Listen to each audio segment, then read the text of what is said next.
사도신경으로 우리의 신앙을 고백하겠습니다. 나는 전능하신 아버지 하나님, 천지의 창조주를 믿습니다. 나는 그의 유일하신 아들, 우리 주 예수 그리스도를 믿습니다. 그는 성령으로 잉태되어 동정녀 마리아에게서 나시고 본디오 빌라도에게 고난을 받아 십자가에 못 박혀 죽으시고 장사된 지 사흘 만에 죽은 자 가운데서 다시 살아나셨으며 하늘에 오르시어 전능하신 아버지 하나님 우편에 앉아 계시다가 거기로부터 살아있는 자와 죽은 자를 심판하러 오십니다. 나는 성령을 믿으며 거룩한 공교회와 성도의 교제와 죄를 용서받는 것과 몸의 부활과 영생을 믿습니다. 아멘.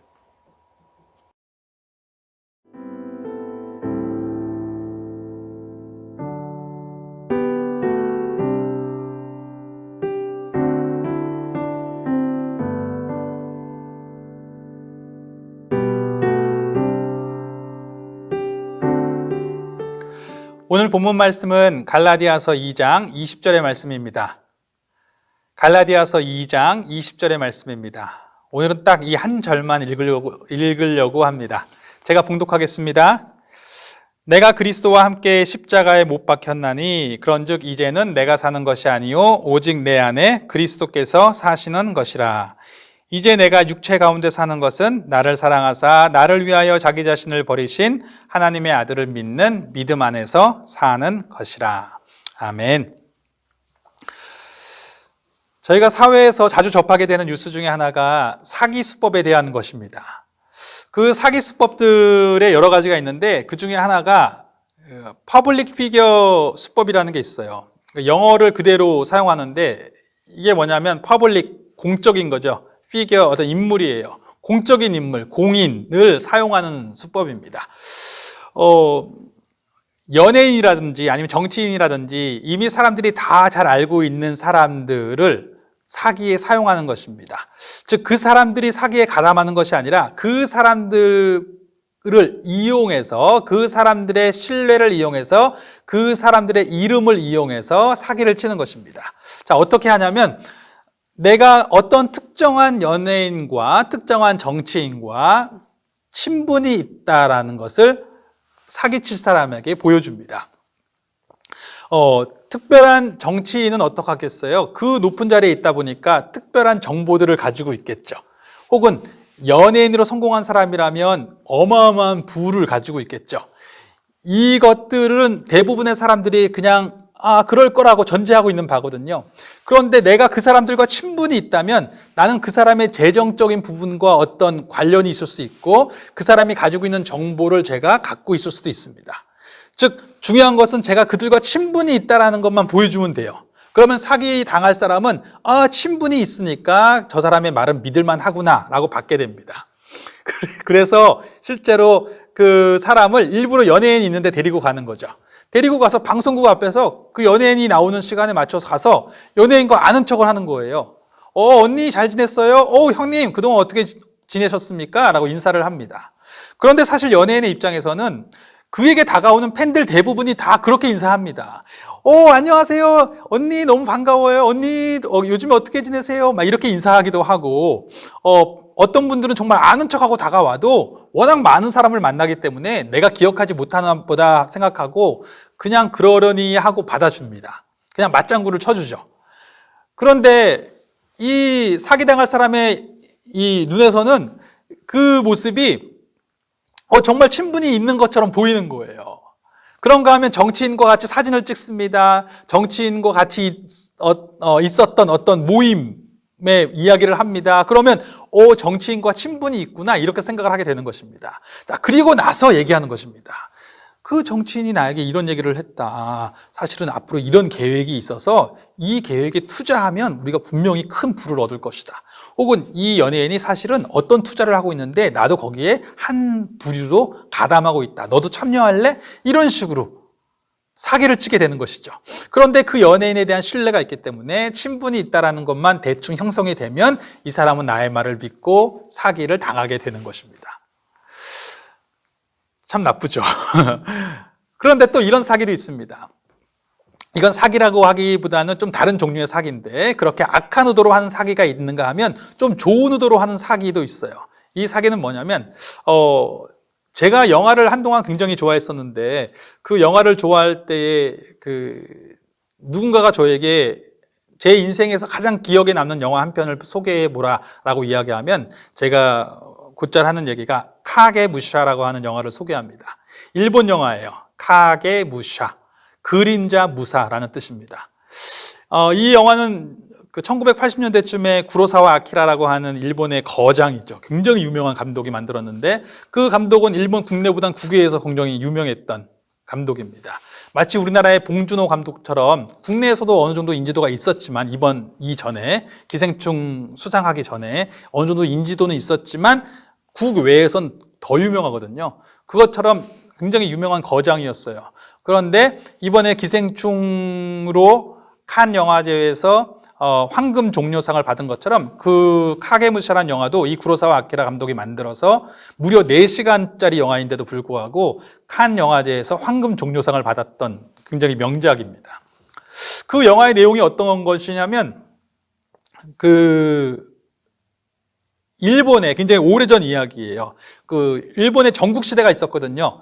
당시에 천하를 일통했던 나라가 없고 각 지역마다 영주들이 있어서 그 영주들이 자기 지역을 다스리면서 하나의 나라가 되었던 그런 시대였습니다.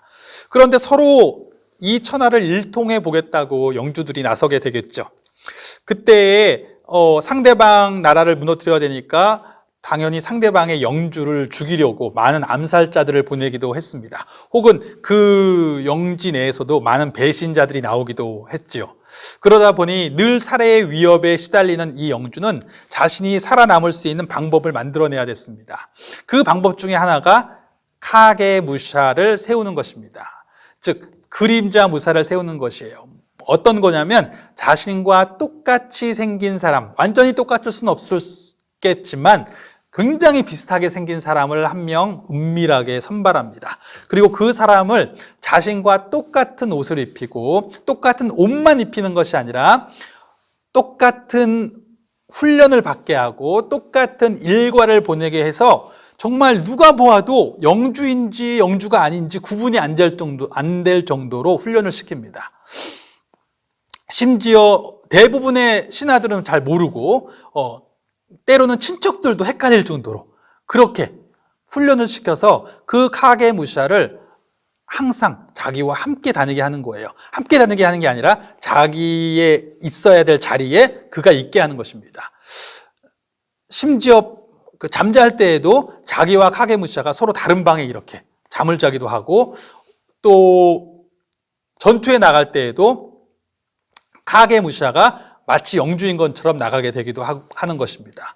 그러면 사람들은 그 카게무샤가 그 영주인 줄 알고 살해를 하더라도 그 카게무샤를 살해할 수 있겠죠. 그런데 재밌는 것은 때때로 어떤 일이 벌어지기도 하냐면 이 진짜 영주를 죽게 하는 경우도 있을 거 아닙니까? 그러면 이 카게무샤가 영주가 돼버릴 수도 있는 상황이 벌어지기도 하는 것입니다. 또 카게무샤로서 훈련을 받다 보니까 자리가 사람을 만든다고 늘 그 자리에 있다 보니까 자신이 정말 영주인 것처럼 여겨지기도 합니다. 그래서 이 카게무샤를 훈련시키는 사람은 너는 영주의 신하다, 너는 영주의 신하다 라고 계속 훈련을 시키지만 그 훈련에도 불구하고 카게무샤 중에서는 실제로 일본 역사에서 자신이 영주라고 말하면서 실제 영주를 내쫓고 자신이 영주의 자리를 차지하려고 했던 사람들도 있었다고 합니다. 그래서 이 영화도 그 소재를 가지고 만든 거예요.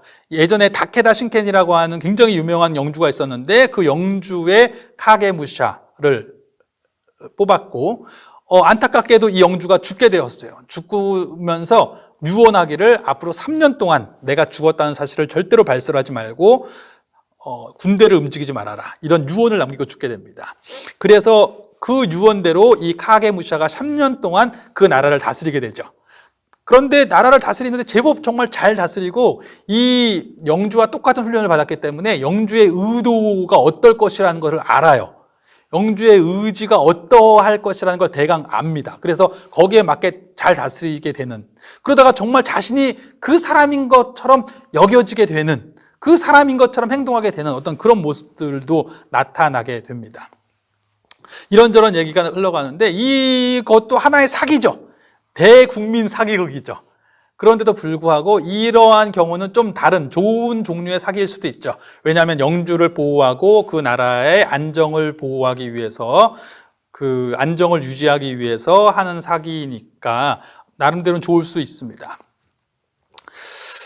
자, 이 두 가지 이야기를 왜 했냐면 이것이 저희가 앞으로 하게 될 이야기에 굉장히 도움이 될 수 있다고 생각했기 때문입니다.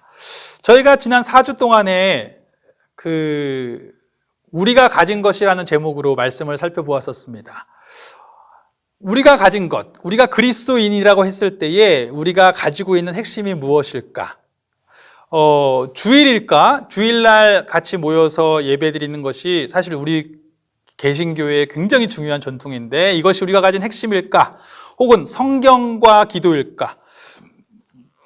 성경책, 오직 성경으로라는 말이 있을 정도로 굉장히 중요한 우리의 경전인데 이 성경책이 우리가 가지고 있는 핵심인가? 혹은 기도인가? 혹은 사명인가? 예수님이 마지막으로 우리에게 주신 그 말씀, 제자 삼고 증인되라는 그 사명인가? 그 모든 것들은 중요하지만 사실은 그것들은 핵심에 가깝지만 핵심은 아닐 수 있다라는 이야기를 했습니다. 핵심은 아니다라고 이야기를 한 거죠. 무엇이냐면 주일도 결국은 우리가 가지고 있는 진짜 핵심이 있는데 그것이 무엇이냐면 그리스도의 생명이다. 그리스도의 생명, 하나님이 그리스도를 통해서 우리에게 주신 이 생명을 우리가 온전히 살아가기 위해서 주일날 공적으로 모여서 그 생명의 의미를 우리가 다시 한번 되새기고 생명의 모습으로 회복하고 생명의 모습을 우리가 나누고 그런 시간을 가지고 있는 것이다. 혹은 성경인가? 성경이 굉장히 중요한 건 맞지만 성경을 하나님께서 성경책만 붙들고 살라고 성경책을 주신 것이 아니라 그 성경을 통해서 원하셨던 바는 우리가 그리스도의 생명으로 살기를 바라셨던 것이다. 기도도 마찬가지고 또 사명도 우리가 그 사명 자체를 어떤 율법적으로 감당해야 하기 위해서 감당하는 것이 아니라 사실은 그 사명을 감당할 수 있는 이유는 우리 안에 그리스도의 생명이 있기 때문이다. 내가 그리스도의 생명으로 지금 살고 있기 때문에 나는 제자일 수밖에 없고 증인일 수밖에 없다라고 이야기를 했습니다. 즉 우리에게 있는 생명, 우리에게 있는 이 생명이 우리가 가지고 있는 핵심이라는 것입니다. 그리스도의 생명이 우리 안에 있다. 하나님이 결국 이것을 주시기 위해서 그리스도를 보내셨다라는 것이죠. 우리가 기독교 하면 떠오르는 이미지가 있죠. 십자가. 그런데 그 십자가 자체가 사실은 성물이 되어서는 안 되는 걸 수도 있습니다. 왜냐하면 십자가 자체는 형태였을 뿐이에요. 그런데 우리가 십자가를 상징으로 본 이유는 십자가 위에 있는 약속을 기억하기 위함이지 그 십자가 자체를 성물로 여기기 위함은 아닙니다. 요한복음 3장 14절부터 16절까지의 내용을 보면 14절에서 예수님이 이런 말씀을 하시죠. 모세가 광야에서 뱀을 든 것 같이 인자도 들려야 하리니 라고 말씀하십니다. 어떤 말씀이에요? 민수기 21장을 보면 놋뱀 사건이 벌어지죠. 이스라엘 백성들이 하나님께 원망하고 불평하자 하나님이 불뱀을 보내셔서 그 백성들을 다 심판하십니다. 그 심판 가운데 백성들이 죽어가자 백성들이 하나님 앞에 나와서 모세 앞에 나와서 살려달라고 애원합니다. 모세가 기도하자 하나님께서 말씀하시기를 놋뱀을 만들어서 장대에 매달아 들어라. 누구든지 그 장대를 바라보는 자마다 나음을 입을 것이다.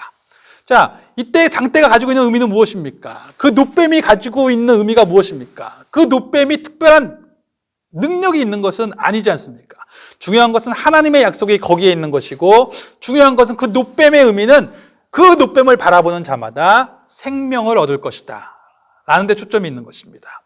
즉 같은 맥락으로 예수님께서 십자가에 달리신 것은 그 십자가는 형틀이 중요해서가 아니라 그 십자가에서의 죽음에 우리가 달려 죽어야 될 그 죽음에 그리스도께서 대신 달려 죽으심으로 말미암아 이젠 누구든지 그리스도를 바라보는 사람마다 십자가에 달리신 그리스도를 바라보는 사람마다 약속대로 우리의 죽음을 대신하신 그리스도를 바라보는 사람마다 그리스도 안에서 그는 죄에 대하여는 죽고 하나님께 대하여 살아난 생명을 얻게 되었다라는 약속이 그곳에 있는 것입니다. 그래서 3장 16절에 하나님이 세상을 이처럼 사랑하사 독생자를 주셨으니 누구든지 저를 믿는 자마다 멸망치 않고 영원한 생명을 얻게 하려 하심이라 라고 말씀을 하시는 것입니다. 즉 십자가의 의미는 십자가 자체에 있는 것이 아니고 생명에 있는 것입니다. 우리 안에 그리스도의 생명이 계십니다. 그래서 우리가 몇 주 동안에 또 반복해서 읽었던 성경 구절이 이 갈라디아서 2장의 말씀 아닙니까? 내가 그리스도와 함께 십자가에 못 박혔나니 그런즉 이제는 내가 사는 것이 아니요 오직 내 안에 그리스도께서 사시는 것이라. 이제 내가 육체 가운데 사는 것은 나를 사랑하사 자기 자신을 버리신 하나님의 아들을 믿는 믿음 안에서 사는 것이다. 자, 이제는 십자가에 달리신 그리스도를 바라보는 사람마다 그리스도의 생명이 그 안에 계십니다. 그리스도께서 사시는 것입니다. 그리스도를 믿는 믿음으로 사는 것입니다. 자, 그렇다면 우리는 굉장히 중요한 질문을 하나 가지게 됩니다. 내가 그리스도의 생명을 가지고 산다는 것, 그리스도의 생명이 내 안에 계신다는 것, 내가 그리스도의 생명 안에 살아간다는 것, 그리스도께서 내 안에 사신다는 것은 무슨 의미일까? 그것은 구체적으로 나에게 어떻게 살라고 하는 의미일까? 이 질문이 굉장히 중요하게 우리에게 남겨져 있습니다. 내 안에 그리스도의 생명이 있다.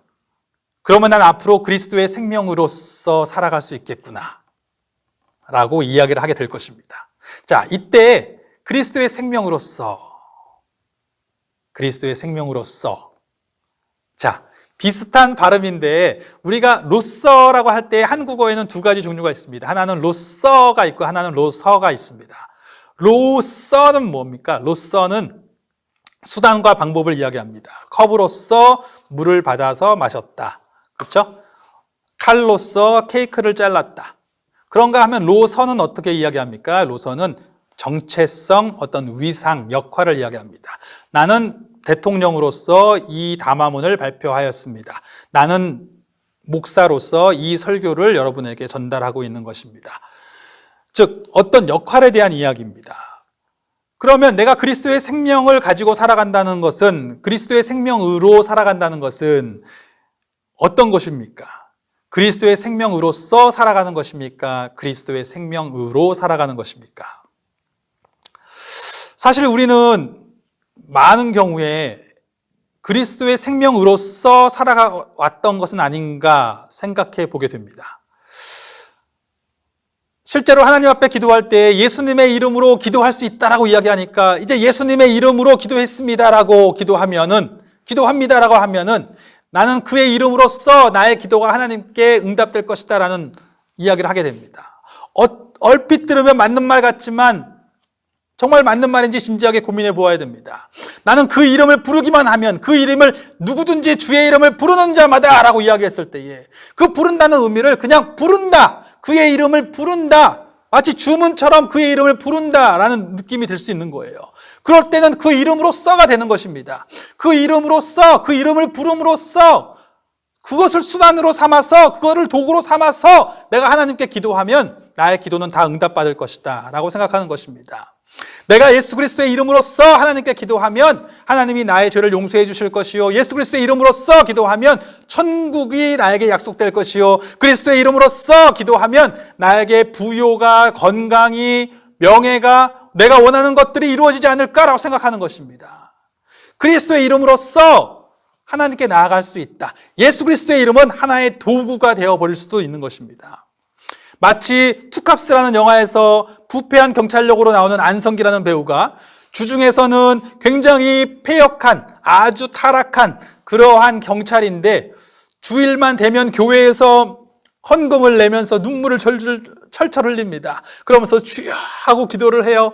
그 기도를 하면서 헌금을 낼 때 어떤 마음이겠어요? 내가 일주일 동안 내 맘대로 살고 있지만 내가 오늘 예수 그리스도의 이름으로써 기도하고 헌금 내면 하나님이 나의 죄를 용서하시고 나에게 복을 주실 것이다 라고 생각하는 것은 아닙니까? 그런데 우리가 그냥 웃고 넘길 수 있지만 사실 어쩌면 우리에게도 그런 모습이 있는 것은 아닙니까? 하나님께 나아갈 때 예수 그리스도의 이름을 하나의 마법적인 주문으로 여기고 있는 것은 아닙니까? 어쩔 때는 이것이 사람과의 관계에도 마찬가지일 수 있습니다. 제가 어떤 사람을 만날 때에 교회 다니세요? 나도 교회 다니는데, 나도 예수님 믿는데 라고 이야기하면서 그러다가 어떤 이해관계가 얽히게 되는 상황이 벌어지면 같은 교인끼리, 같은 예수님 믿는 사람끼리 좀 혜택 좀 주시지요 라고 이야기하게 될 수도 있지 않습니까? 제가 예전에 부끄럽게 고백했던 제 미국에서 치과 치료 받았던 이야기 있지 않습니까? 그곳에서 치료를 받아야 되는데 제 딴에는 제가 목회자인 거를 이야기하면은 좀 할인을 받을 수 있지 않을까. 목회자라는 것을 이야기했을 때 할인을 해줄 수 있는 어떤 치과 의사가 있지 않을까 싶어서 여기저기를 알아보러 다니고 있었고, 그때 한 한국인 의사분이 자신이 교회의 장로라고 이야기하면서 저에게 혜택을 주겠다고 말씀하셨죠. 그런데 알고 봤더니 저를 사기쳤죠. 제가 그 사기를 당하고 나서 너무 마음이 분해서 기도했죠. 하나님, 어떻게 이런 일이 벌어집니까? 그랬더니 저에게 말씀하시기를, 너가 특혜를 구했기 때문에 사기를 당한 것이다. 맞는 말이잖아요. 내가 특혜를 구하지 않았으면, 정당하게 대가를 치르고 하려고 했었으면 그런 사기 당할 일이 없는데, 제가 특혜를 구하니까 그 특혜를 구하는 마음을 사기치는 거죠. 결국은 제가 저 자신도 예수 그리스도의 이름을 이용해 먹으려고 했던 거죠. 예수 그리스도의 이름을 이용해 먹어서 당신도 잘하는 그 이름, 나도 잘하는 그 이름, 예수 그리스도의 그 이름을 의지하여 내가 당신께 부탁하니 나에게 특혜를 주십시오라고 제가 했던 것은 아닙니까? 그러니 그러한 수단으로 예수님의 이름을 이용하려고 했던 그 모습 가운데 그 사람이 저를 또 사기친 거죠. 제가 그 사건을 통해서 많은 것을 회개하게 되었습니다.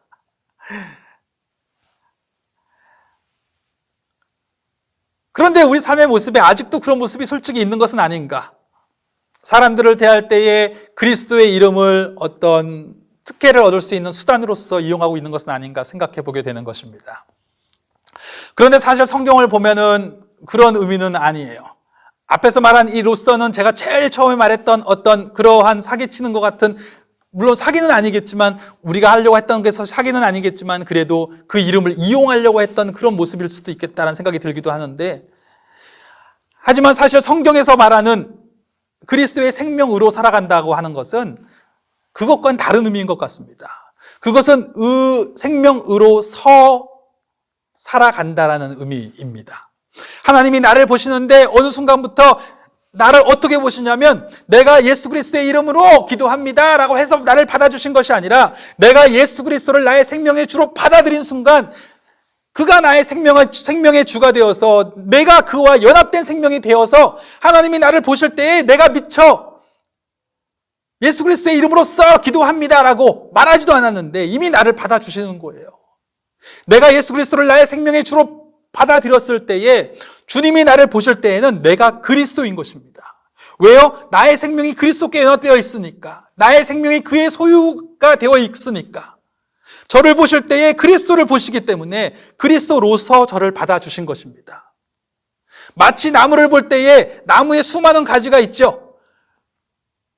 그런데 그 가지를 다 포함해서 포도나무라고 그러고 사과나무라고 하고 매실나무라고 이야기합니다. 그 가지가 그 나무에서 잘리워지면 그것은 아무것도 아닐지 모르겠지만 붙어 있으면 그 가지를 볼 때도 함께 그 나무로 이야기하는 것처럼 내가 그리스도의 생명에 붙어 있음에 하나님이 나를 보심에 그리스도로 받아주시는 것입니다.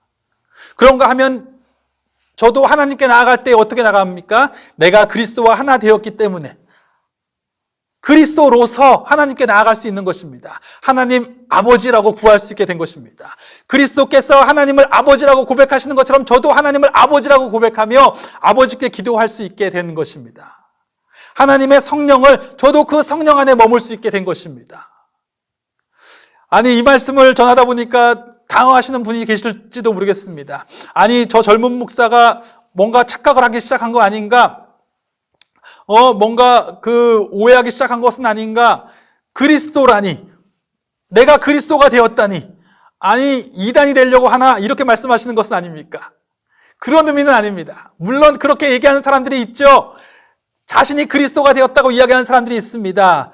예수님께서는 분명히 마태복음 24장의 말세에 자신을 그리스도라고 칭하는 이들이 나올 것이라고 이야기합니다. 그러면서 어떤 사람들이 나오냐면, 실제로 아까 카게무샤라는 영화에서 이야기했던 것처럼 어떤 사람들이 자신은 카게무샤일 뿐인데 자신이 마치 영주 자신인 것처럼 이야기하는 사람들이 비슷한 모습이 나타나기 시작한 거죠. 어떤 사람들이에요?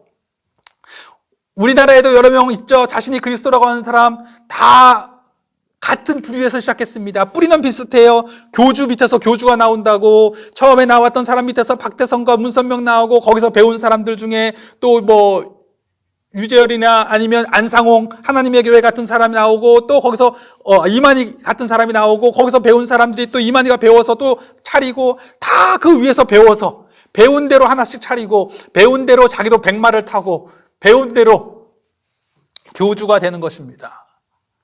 그리고 자신이 그리스도라고 이야기하면서 사기치는 거죠.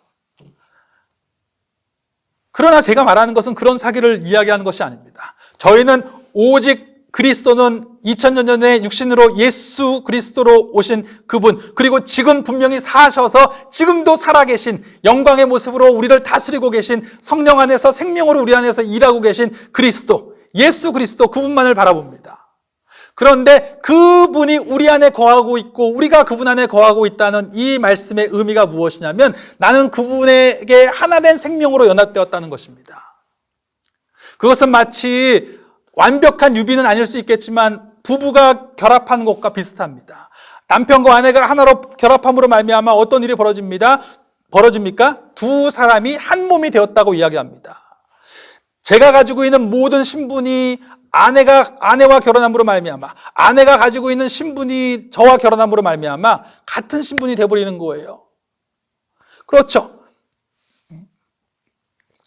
한쪽이 왕족이고 한쪽이 왕족이 아니었다면, 만약에 결혼을 하게 되면 결혼을 한 사람도 같이 왕족이 되기도 하고, 그렇게 같은 신분이 되어버리는 것입니다. 한쪽이 가지고 있는 모든 부가 그 다른 사람의 부이기도 합니다. 왜요? 앞으로 한 몸으로 같이 살아갈 것이기 때문에 그렇습니다. 마찬가지로 제가 그리스도와 연합하였다는 것은 이제 제가 그리스도와 한 몸이 되었다라고 하는 것입니다. 즉 제가 예수 그리스도 자신은 아니겠지만 그리스도와 한 몸이 되었기 때문에 저는 그리스도와 마찬가지의 그리스도로서 살아갈 수 있게 된 것입니다.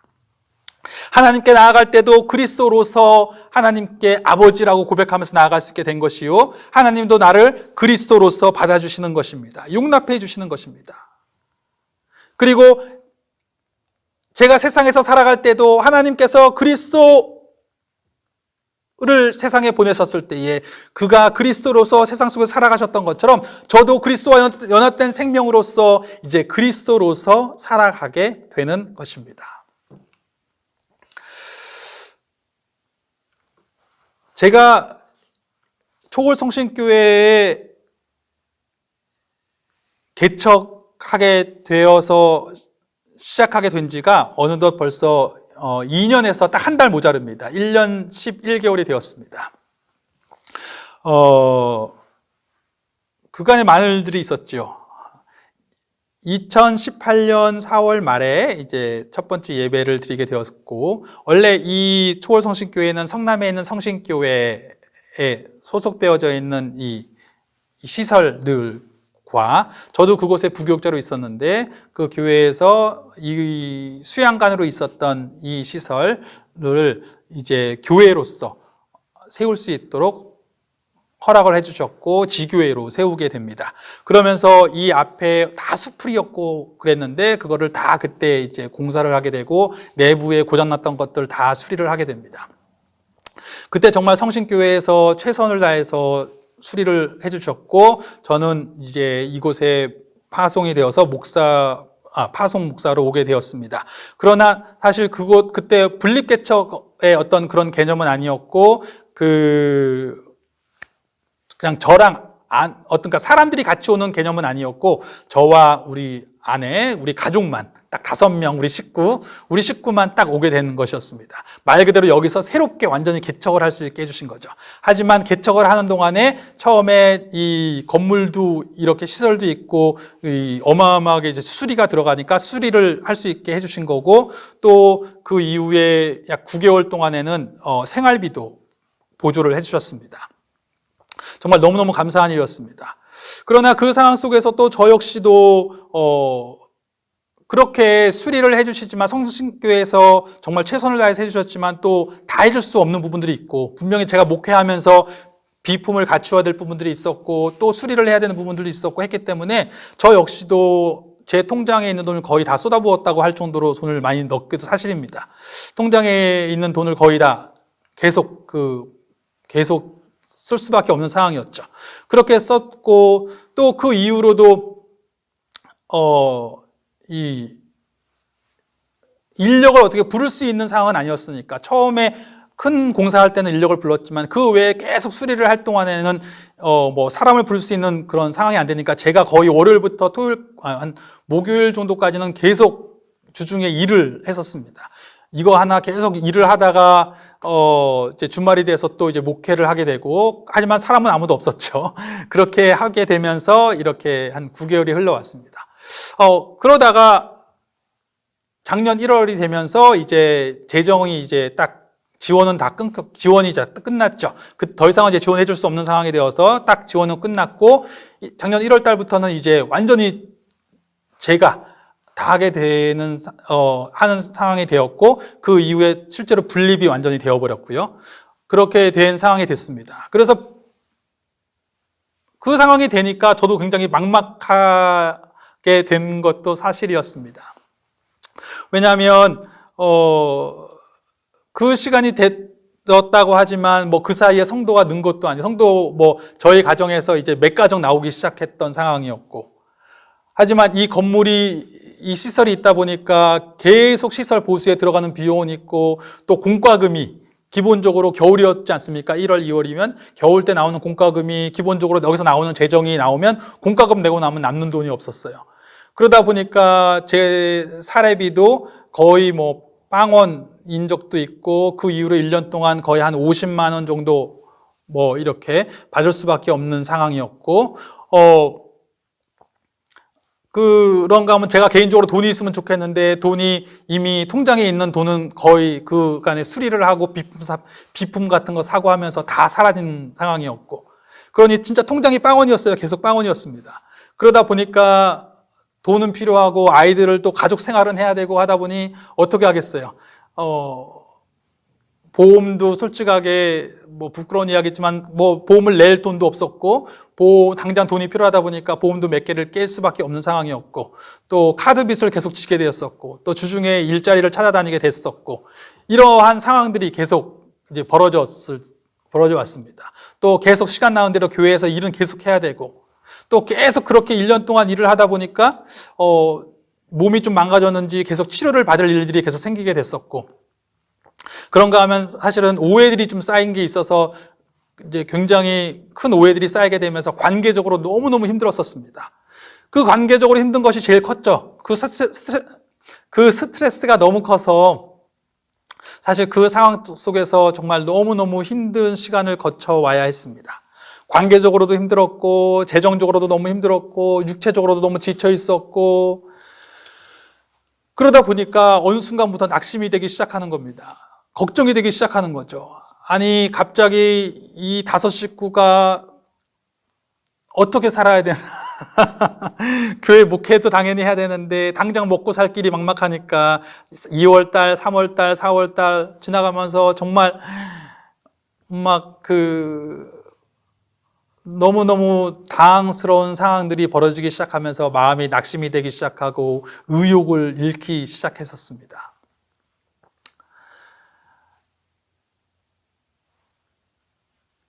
감사한 거는 그렇게 시간이 지나고 나는데 6월달, 7월달, 8월달 계속 의욕이 없었어요.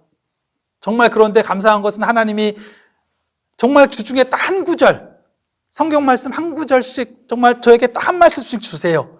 그러면 그 말씀이 한 주를 버틸 힘을 주시는 거예요.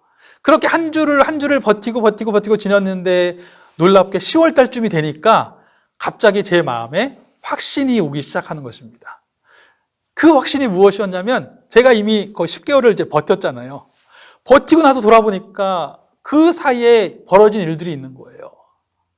뭐냐면, 재정적으로 도저히 돈 나올 데는 없고, 너무 힘든 상황이었고, 통장은 계속 빵원이고, 이제 카드 빚을 어떻게 갚아야 되나, 이 상황에서 어떻게 해야 되나, 정말 암담한 상황들이 여러 번 있었는데, 그때마다 정말 놀랍게 제가 어느 순간부터 통장을 확인하는 것이 그냥 일과가 됐거든요. 아침에 일어나면 통장 확인, 저녁에 자기 전에 통장 확인. 왜냐하면 당장 카드빚이 나가야 되고 돈이 없고 막 그런 상황이 되다 보니까, 죄송합니다, 이런 말씀을 드려서. 그런데 그런 상황이 되다 보니까 막 그랬는데, 그때마다 놀랍게 생각지 못했던 사람이 미국에서, 아니면 뭐 다른 영국에서, 슬로바키아에서, 또 한국의 여기저기에서 생각지 못했던 사람들이 갑자기 이렇게 후원금을 보내준 것들이 들어오는 거예요. 아니, 정말 생각지 못했던 금액들이 뭐 10만 원, 20만 원, 30만 원 그렇게 들어오는 것들을 보게 되면서, 그것이 풍족했다는 의미는 아닙니다. 정말 그 순간순간들을 지나갈 수 있는 그 금액을 보내주시는데, 그 금액을 보는데 그렇게 눈물이 나는 거예요. 정말 그 순간에 위기를 지나갈 수 있는 그 금액들을 하나님이 채워주시는 것을 보면서, 그리고 그 한 주 한 주를 지나갈 수 있는 말씀들을 주시면서 지나가게 하는 것을 보면서, 아, 하나님이 나를 이렇게 사랑하시는구나 라는 것을 알게 된 것입니다. 정말 하나님이 나를 이렇게 사랑하시는구나. 나를 이렇게 사랑하시는구나. 그러면서 10월 달이 되니까 확신이 들기 시작한 겁니다. 신명기 8장을 보면 이스라엘 백성들이 광야의 시간을 지나가게 됩니다. 그 광야의 시간을 지나갈 때에 하나님이 이런 말씀을 하시죠. 내가 너희를 40년 동안 광야에서 걷게 한 것을 기억하라. 자, 그 시간을 우리가 생각하면서 이런 얘기를 할지도 모릅니다. 아니, 그 시간 도대체 뭐가 힘들다고 그렇게 불평을 한 거야? 아니, 하나님이 만나와 메추라기 다 주셨지, 불기둥, 구름기둥으로 다 인도하셨지, 도대체 뭐가 그렇게 힘들었을 거야? 힘들다고 이야기하는 거야? 라고 이야기할지 모릅니다. 하지만 그렇지 않았습니다. 거기 말씀을 보면 어때요? 때론 줄인 시간도 있었고 정말 낮아진 시간이에요. 아니, 앞길이 막막했던 시간입니다. 40년 동안 광야에서 계속 걸었다고 생각해 보세요. 아무런 소망도 없고 아무런 계획도 없습니다. 어떻게 될지 알지 못하는 그런 상황 속에서 계속 광야길에서 하나님이 주시지 않으면 먹을 것이 없는, 정말 하루하루를 버티며 살아가야 되는 그런 삶이었어요. 그런데 하나님이 그 시간을 지나게 하신 이유가 있다는 것입니다. 그것이 무엇이냐면 사람이 떡으로만 사는 것이 아니요 하나님의 입에서 나오는 모든 말씀으로 사는 것임을 알게 하려 하십니다. 아멘. 이 말씀을 주셨습니다. 무슨 말이에요? 광야라는 곳이 어떤 곳입니까? 자, 그전에는 자신이 어떻게 사는가 하면, 내가 떡으로 사는 거지, 이거 먹고 사는 거지, 어떻게 그걸로 먹고 살아? 왜냐면 내가 열심히 일해서 돈을 벌었고, 그 번 돈으로 떡을 샀고, 떡으로 사는 거니까, 결국은 내가 먹고 사는 거지, 내 힘으로 먹고 사는 거지라고 이야기할 수도 있었겠죠. 하지만 광야라는 곳이 어떤 곳입니까? 당장 먹을 것이 없어요. 먹을 것을 살려면 살 곳이 있어야 되는데 살 곳이 없습니다. 또 살 곳이 있다고 하더라도 돈이 있어야 되는데 돈이 없습니다. 돈을 벌려면 일할 곳이 있어야 되는데 일할 곳이 없어요. 그냥 하루하루 하나님이 공급해 주시면 사는 것이고 공급해 주시지 않으면 줄일 수밖에 없는 곳이 광야였습니다. 그곳을 지나면서 비로소 깨닫게 되는 것이 무엇이에요? 사람이 사는 것이 사람의 수고로 사는 것이 아니라 하나님의 은혜로 사는 것이구나. 수고할 것을 주시는 것도 하나님의 은혜요. 수고할 것을 취할 수 있는 건강 주시는 것도 하나님의 은혜요. 그것으로 먹을 것 수 있게 하시는 것도 하나님의 은혜구나. 다 하나님의 은혜로 사는 것이구나.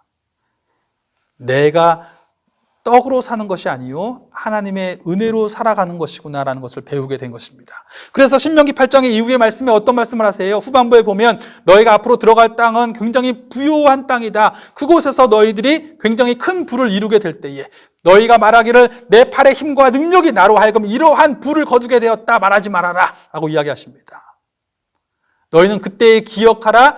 하나님이 그 모든 것을 너희에게 허락하셨다.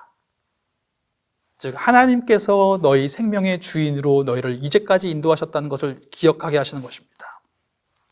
저 역시도 그 말씀이 다시 한번 깨달아지게 되었습니다.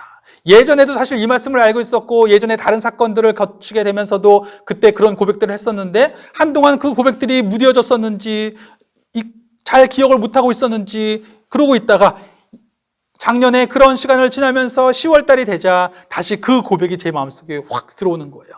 그렇구나. 사람이 사는 것이 떡으로 사는 것이 아니요. 하나님의 입에서 나오는 말씀으로 사는 것이지.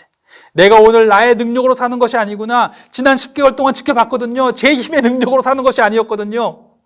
저는 사실은 저 자신에게 실망감도 있었습니다. 외국에서 공부하고 들어왔을 때에는 제가 공부를 하고 들어왔으니까 바로 교직에 채용되지 않을까 생각했는데, 아니 교직에 가지 않고 이렇게 개척을 해가지고 이렇게 생활하고 있는 것이, 하루하루 생활비를 걱정하면서 일자리를 찾으러 다니는 것이 너무, 제 자신이 너무 부끄러운 거예요.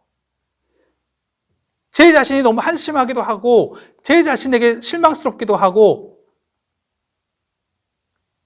그런데 어쩌면 그간에 저의 마음속에는 그런 생각이 있었나 봐요. 제가 그만한 능력이 있는 사람이라고 하는 생각이 있었나 봅니다. 내 능력이, 내 자격이, 내 어떤 삶의 모습들이 충분히 나의 삶을 이루어 놓을 수 있을 것이다, 내가 원하는 모습으로 이루어 놓을 수 있을 것이다 라는 그러한 교만함이 있었었나 봅니다. 그러나 그 시간을 지나가면서 결국 깨닫게 된 것은, 사람이 떡으로 사는 것이 아니구나. 내가 사는 것, 나의 나 된 것은 오직 하나님의 은혜이구나. 사람이 떡으로 사는 것이 아니라 하나님의 은혜로, 하나님의 그 생명으로 사는 것이구나. 나의 생명이 나의 것이 아니라 오직 하나님의 것이구나. 그러면 그 하나님이 왜 나를 이렇게 돌보시는가? 왜냐하면 내가 그의 생명으로 있기 때문에. 하나님이 나를 그리스도의 생명으로서 나를 받아주시기 때문에, 그리스도의 생명으로서 나를 보시기 때문에, 내 안에 있는 그리스도를 보시면서 나를 그리스도로서 받으셨기 때문에 나를 오늘도 이렇게 돌보고 계시는구나. 비록 풍족한 삶 아닌 것 같고 당장 모든 것이 잘 형통하게 된 삶 아닌 것 같아 보일지 모르겠지만, 그 안에서 하나님이 나를 이렇게 사랑하고 계시는구나, 나를 이렇게 돌보고 계시는구나. 내가 비록 다 이해하지 못하고 있지만 그러나 하나님이 여기서 분명히 나를 돌보시는 것을 보면서 하나님이 나를 돌보시는구나. 그리고 나를 돌보시는 것은 하나님이 나를 그리스도의 생명으로서 나를 받아주시는 것이구나 라는 것을 다시 한번 알게 되었습니다. 그러면서 제가 깨닫게 된 것이 무엇이었냐면, 저희 교회에 로고가 있어요. 로고가 무엇이냐면 Life Beyond Life입니다. 제가 처음에 교회를 시작하게 될 때 우리 교회 로고를 하나 만들어야 되겠다라고 생각을 했습니다. 그래서 로고를 어떻게 만들어야 될까 기도하는데, 그때 딱 마음에 주신 문장이 저거였어요. Life Beyond Life. 이게 무슨 뜻일까? 이거를 제가 받았음에도 불구하고 어떻게 해석을 해야 될까? 어떻게 설명을 해야 될까? 잘 정리가 안 되었었습니다. 그래서 삶 이상의 삶, 삶 너머의 삶, 이렇게 정의를 하기도 했었어요. 그리고 그럴듯하게 이렇게 설명을 하기도 했습니다. 그런데 제가 그것을 개념적으로는 대강 어떻게 설명을 했던 것 같아요. 그런데 그것이 정말 의미하는 바가 무엇인지는 제대로 와닿지 않았던 거죠. 그런데 제가 그렇게 1년 반 정도의 시간이 지나면서, 그 시간이 지나면서 비로소 그 말씀이 무엇인지, 하나님이 저에게 어떤 교회를 원하시는 것인지, 저에게 그리스도인 됨이 무엇인지를 비로소 깨닫게 하셨구나라는 것을 알게 되었습니다. 그리스도인으로서 산다는 것은 무엇입니까? 그리스도인으로서 산다는 것은 그리스도의 생명으로서, 그리스도로서 살아간다는 것입니다. 그리스도로서 살아가는 것이 아니라 그리스도로서 내 안에 그리스도께서 사신다는 것을 고백하면서, 이제는 내가 그리스도께 연합된 생명이라는 것을 고백하면서, 그리스도로서 하나님께서 나를 그리스도로서 바라보고 계신다. 그리스도로서 내가 하나님께 나아간다. 그리스도로서 오늘 내가 이 자리에 서 있다. 나는 그리스도이다. 라는 고백으로 살아가는 것입니다. 그것이 그리스도인으로서 부름받은 이유입니다. 하나님이 우리를 부르시는 이유는 우리로 하여금 그리스도라는 이름을 가지고, 그 마법의 주문을 가지고 그냥 내가 원하는 삶을 위해서 그 마법을 부리면서 살라고 우리를 그리스도인으로 부르신 것이 아니라, 우리가 그리스도에 연합되어서 그리스도가 되어서 그리스도로서 하나님과의 관계를 누리고 그리스도로서 이 땅에서의 삶을 살아가게 하시기 위해서 우리를 부르셨다는 것입니다. 그리스도와 연합된 생명을 누리라고, 육체의 생명이 아니라 그리스도와 연합된 생명을 누리라고 우리를 부르셨다는 것입니다. 그것이 저에게 주셨던 로고의 의미였습니다. 제가 비로소 그것을 깨닫고 나서 11월, 12월 그리고 지금 오면서 그 뒤로 계속 생명에 대해서 다시 고백하게 된 것입니다. 물론 그전에도 생명에 대해서 모르고 있었던 것은 아니었겠죠. 그리스도의 생명에 대해서 말은 많이 했겠죠. 이해는 했을 것입니다. 개념적으로는 어느 정도 정리는 할 수 있었을 것입니다. 그러나 그것이 정말 저의 실제로서 제가 지금 그리스도로서 서 있다라고 하는, 그리스도로서 오늘 살고 있다고 하는 그 고백에는 이르지 못했었던 것 같습니다.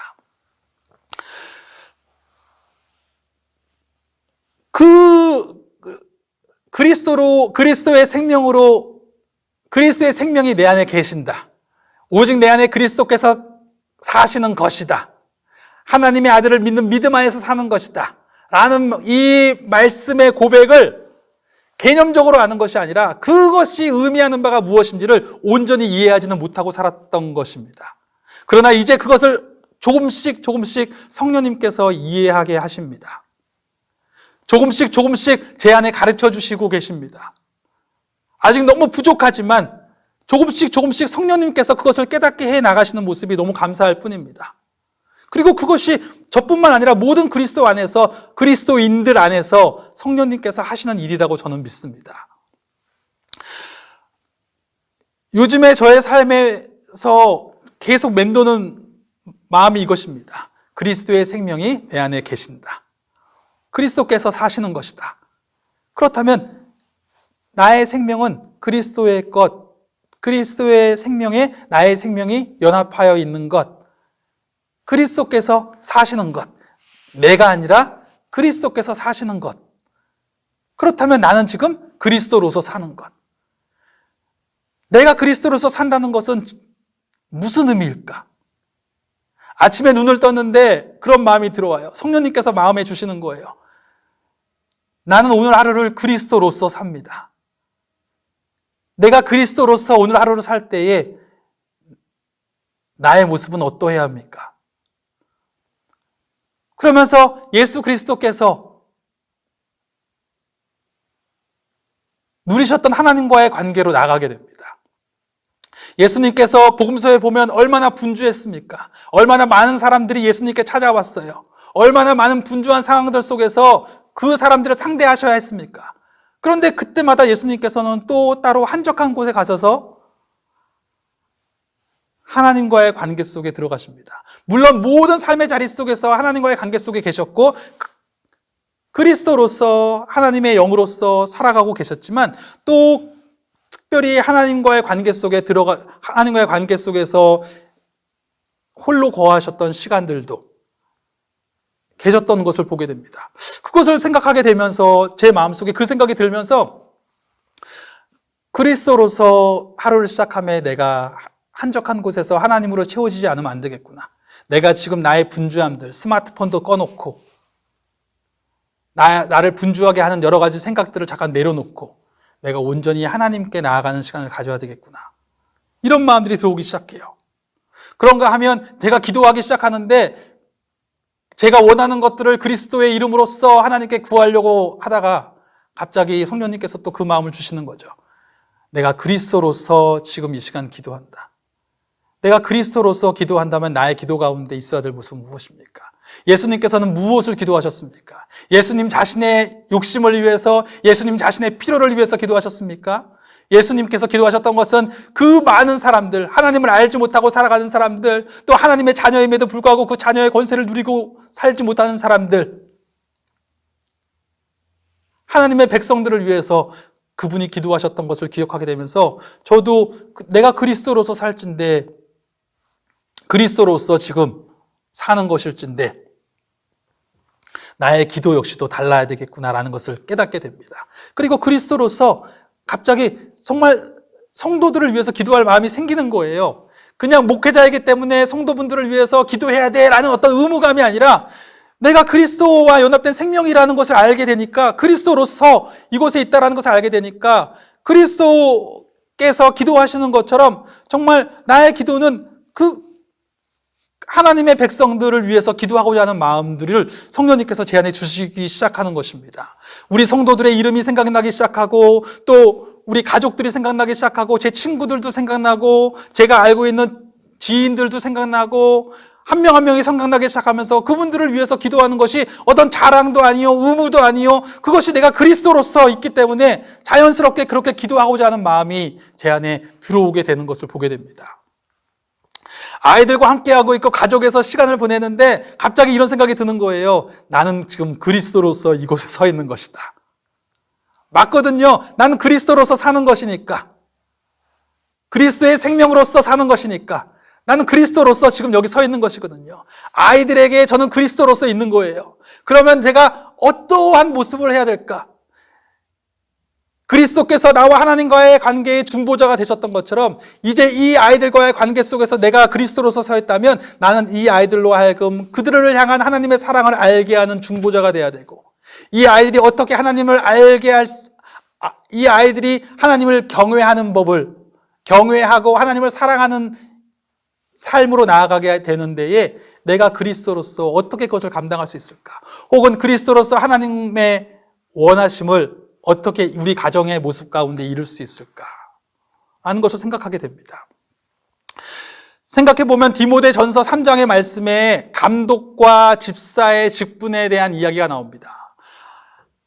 감독은 지금의 목사나 장로에 해당할 수 있을 것이요, 집사는 집사로 이야기할 수 있겠죠. 그렇게 했을 때에 그분들을 뽑을 때에 어떠한 자격으로 뽑아야 되는가라는 이야기가 나오는데, 놀랍게도 그 내용을 살펴보세요. 디모데전서 3장 한번 내용 보세요. 거기에 보면 40일 금식 기도를 해야 된다, 성경 공부반을 다 통과해야 된다, 제자 양육반을 통과해야 된다, 주일날 예배 다 참석하고 모든 공예배 참석해야 된다, 기도 하루에 몇 시간 해야 된다, 이런 얘기 없고, 가정에서 자녀들에게 존경받아야 되고, 배우자를 사랑할 줄 알아야 되고, 이웃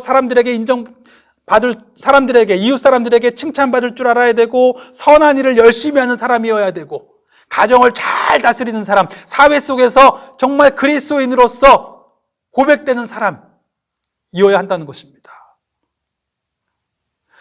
생각해보면 초대교회 그리스도인들이 그리스도인으로서 비로소 불리기 시작했을 때에, 그들이 그리스도인으로서 불렸던 이유가 무엇입니까?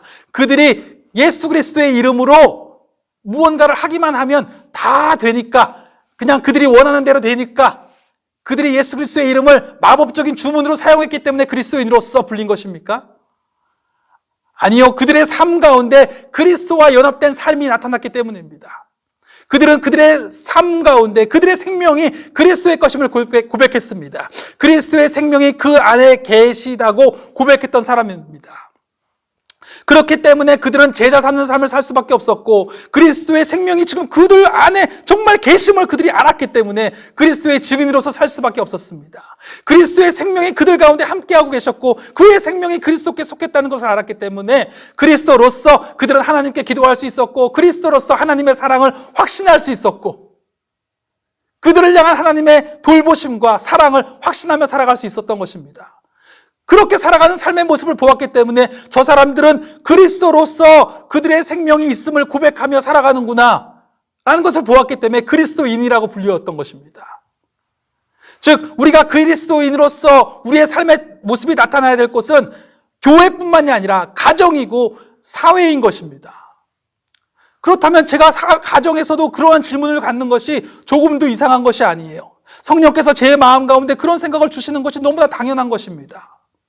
나는 지금 우리 자녀에게, 내 아내에게 그리스도로서 이곳에 서 있다. 내 부모님에게 나는 그리스도로서 있다. 내가 그리스도로서 그에게 있다면 나에게 있어야 될 모습은 무엇인가? 내가 해야 될 일은 무엇인가? 이것을 질문하게 되는 것입니다. 사회에서도 마찬가지입니다. 나는 이 사회에서 그리스도로서 사는 것이다. 하나님이 나를 작은 그리스도로서, 그리스도와 연합된 생명, 그렇기에 그리스도로서 이 사회 속에서 살아가게 하신 것이다. 그리스도를 통해서 하시고자 하시는 일을 지금 나를 통해서 하시려고 하시는 것이다. 요즘에 나오는 흉악범죄를 보다 보면 어떤 생각이 드냐면, 저도 그 사람들을 욕하고 싶고 그 사람들이 아주 끔찍한 형벌을 받았으면 좋겠다, 이런 생각이 듭니다. 그런데 그때 성령님께서 말씀하시는 거예요. 너는 그리스도로서 이 사회에 살고 있는 것이다. 하나님이 그리스도로서 너를 이 사회 속에서 세우신 것이다. 하나님이 그리스도를 통해서 이 땅 가운데 이루시고자 했던 그 삶을 너를 통해서 이루고자 하시는 것이다. 그렇다면 제가 그 사람을 바라보면서 한다는 생각이 세상 사람들이 생각하는 것처럼 똑같이 그 사람이 형벌을 받고 끔찍하게 심판받았으면 좋겠다, 망해버렸으면 좋겠다, 이런 생각만 제 마음속에 있는 것이라면 제가 도대체 뭐가 다릅니까? 그리스도께서는 이 땅에 오셔서 나 같은 사람을 바라보면서 나 같은 사람을 위해서 자신의 생명을 내어주셨는데, 나 같은 생명, 제가 하나님을 알지 못할 때에도, 우리가 하나님을 알지 못하여 범죄할 때에도 그가 알지 못함을 긍휼히 여기시면서 우리를 위해 기도하셨는데, 저는 이제 사람들을 보면서 저 사람이 잘못된 것만 이야기하면서 잘못된 것 심판받아야 된다는 얘기만 하고 있다면 그것은 그리스도의 모습이 아니지 않습니까? 그들이 잘못한 것에 대해서는 법의 심판을 받겠으나 그들이 회복하고 그들이 돌아와서 다시 하나님을 알고 그의 남은 삶을 하나님과의 관계 속에서 회복되어 살아갈 수 있도록 기도해야 되는 모습이 저에게 있어야 되는 것이 아닙니까? 니느웨 성에 갔던 요나가 그 성이 망하기만 바랬던 그런 요나는 하나님이 필요하지 않으셨던 것입니다. 하나님은 요나에게 내가 바라는 선지자는 그런 선지자가 아니라고 말씀하셨던 것입니다. 이 땅이 잘못됐다는 건 나도 안다. 이 땅이 멸망받을 거라는 건 나도 안다. 너뿐만 아니라 세상 모든 사람은 다 안다. 그러나 내가 원하는 선지자는 그들을 위하여 기도하고 그들을 위해서 그들을 회복시키고자 하는 하나님의 말씀을 그들에게 전하며 그들이 회복될 때에 그것을 기뻐할 수 있는 선지자다. 하나님이 우리를 그리스도로서 살게 하신 것은 하나님께서 이 땅 가운데 그리스도를 통해 이루고자 하시는 삶을 우리에게 이루시기를 원하시는 것입니다. 그래서 삶 속에서 살아갈 때에 나는 그리스도로서 살아간다라는 그 질문이 저에게서 떠나서는 안 되는 것입니다. 그리고 그것이 떠나지 않는 것입니다. 왜냐하면 성령님께서 자꾸 그것을 맴돌게 하시는 것입니다. 계속 가정에서 아내를 볼 때도 나는 아내에게 그리스도로서 지금 있는 것이다. 자녀들을 볼 때도 나는 그리스도로서 이 아이들에게 있는 것이다. 교인들을 볼 때에도 나는 이분들에게 그리스도로서 있는 것이다. 사회에서 사람들을 볼 때에도 나는 그리스도로서 이분들 가운데 서 있는 것이다. 너무 부족하죠. 완벽하다는 의미가 아니에요. 그러나 부족하지만 나에겐 이미 바뀌어진 생명의 방향이 있습니다. 나의 생명이 그에게 속하였기에 아직 연약한 가지일지라도 이 가지를 농부께서 자라나게 하실 것이고 열매를 맺게 하실 것을 제가 압니다. 나의 생명이 이 나무에 있기 때문에 나는 그 나무의 뜻을 따라서 그리스도로서 오늘 하루를 살아가지 않을 수가 없는 것입니다. 성령께서 그 생각을 계속 주시는 것입니다. 나는 오늘 그리스도로서 사는 것이다. 지금 내 앞에 서 있는 이 사람에게 나는 그리스도로서 서 있는 것이다. 앞으로 몇 주간의 시간 동안에 그리고 앞으로 그리스도인으로서의 삶 가운데 계속 이 질문이 계속 우리 머릿속에서 맴돌았으면 좋겠습니다. 성령께서 우리 안에 말씀해 주실 것입니다. 나는 그리스도로서 사는 것이다. 그렇다면 내 안에 있어야 될 모습은 무엇인가? 하나님이 그리스도로서 나를 부르셨음에 나에게 원하시는 일은 무엇일까? 지금 그리스도께서 내 안에 사시는 것이다.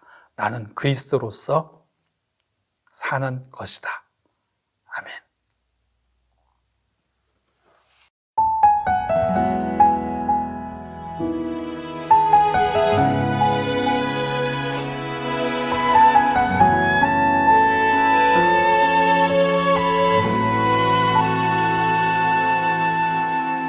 이 세상을 살아가는 동안에 나의 힘을 의지할 수 없으니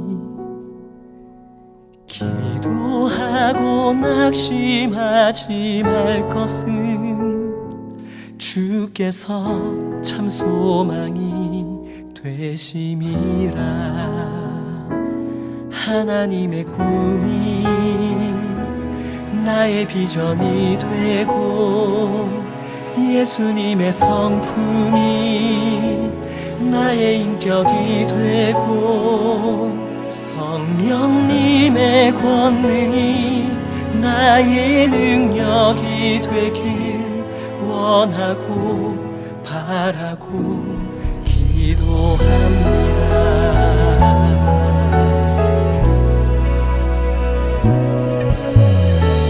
세상을 살아가는 동안에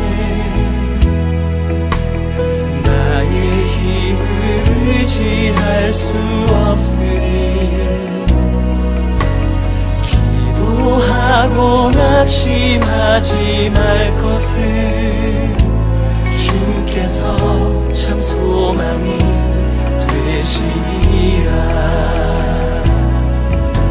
주의 길을 걸어가는 동안에 세상에 거두지할 수 없으니 감사하고 낙심하지 말 것을 주께서 참 기쁨이 되시니라. 하나님의 꿈이 나의 비전이 되고 예수님의 성품이 나의 인격이 되고 성령님의 권능이 나의 능력이 되길 원하고 바라고 기도합니다.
비전이 되고 예수님의 성품이 나의 인격이 되고 성령님의 권능이 나의 능력이 되길 원하고 바라고 기도합니다.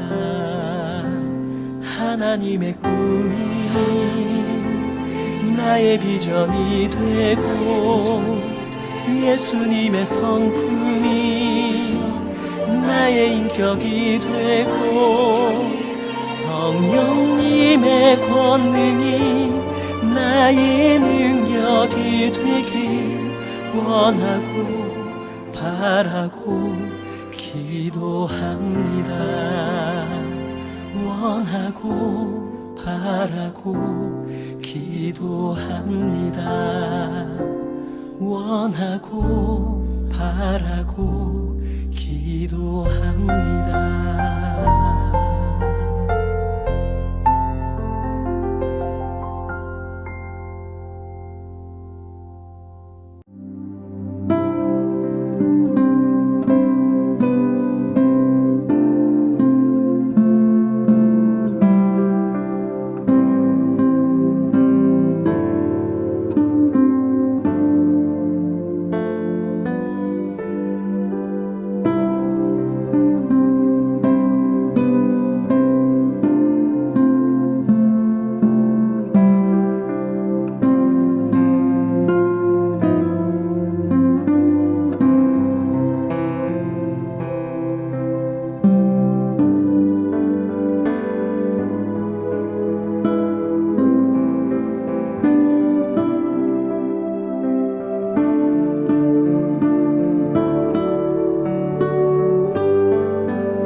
축도하겠습니다.